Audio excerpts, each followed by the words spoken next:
হচ্ছে নির্বাচন কমিশন বিজেপির এজেন্ট বললেও খুব ভুল কথা বলা হবে না।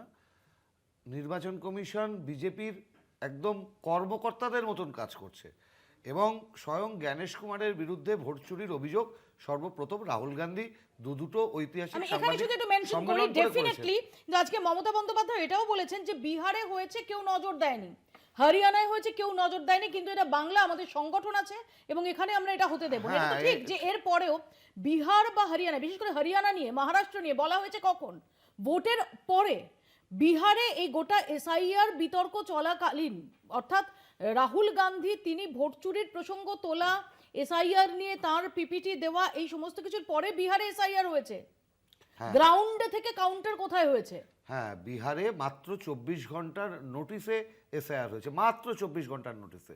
এটা গেল এক নম্বর কথা। 2 নম্বর কথা হচ্ছে এটা অদ্ভুত ব্যাপার, লড়াই নির্বাচন কমিশনের বিরুদ্ধে। 24 ঘন্টায় তো হয়নি, লড়াই নির্বাচন কমিশনের বিরুদ্ধে না মপি, এটা 2 মাস ধরে হয়েছে তো অ্যাটলিস্ট। বড় চমকপ্রদ ব্যাপার। তখন রাহুল গান্ধী কোথায় ছিল? বড় চমকপ্রদ ব্যাপার, রাহুল গান্ধী কোথায় ছিল সারা বিশ্ব দেখেছে, সারা বিশ্ব দেখেছে। হ্যাঁ, বিশ্বের বিভিন্ন দেশে তিনি ছিলেন, ঠিকই বিশ্ব দেখেছে, অফ কোর্স বিশ্ব সারা দেখেছে, বিশ্ব দেখেছে। বিশ্বের একাধিক দেশে তিনি আপনারা শুনুন, আপনারা যেখানে দাঁড়িয়ে আছেন, প্রথম 2 সপ্তাহ বিহারে ছিলেন, আপনারা যেখানে দাঁড়িয়ে আছেন সেখান থেকে দাঁড়িয়ে 17ই হয়তো রাহুল গান্ধীকে দেখতে পাবেন না। আপনারা 17ই আগস্ট 2 সপ্তাহ, 17ই আগস্ট থেকে 2 সপ্তাহ তিনি ছিলেন, কিন্তু ফার্স্ট সেপ্টেম্বরের পর ঠিকই বিশ্বের একাধিক দেশে তিনি ছিলেন। আপনারা যেখানে দাঁড়িয়ে আছেন, আপনারা যেখানে দাঁড়িয়ে আছেন সেখানে দাঁড়িয়ে রাহুল গান্ধীকে দেখতে আপনারা পাবেন না।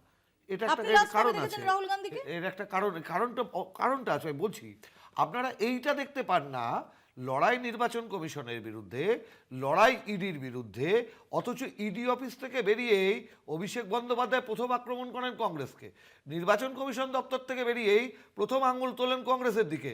মমতা বন্দ্যোপাধ্যায় মাননীয় মুখ্যমন্ত্রী নির্বাচন কমিশনের বিরুদ্ধে লড়াই করতে যান এবং ওখান থেকে বেরিয়ে প্রথম ইঙ্গিতটা করেন কংগ্রেসের ব্যর্থতা নিয়ে।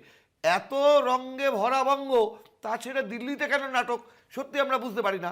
কেন বুঝতে পারি না মৌপিয়া, যে আর্মি বিভিন্ন দেশের আর্মির কাছে ঈর্ষার বিষয়, ভারতীয় আর্মি, তারা মাননীয়াকে দেখে নাকি পালিয়ে যায়।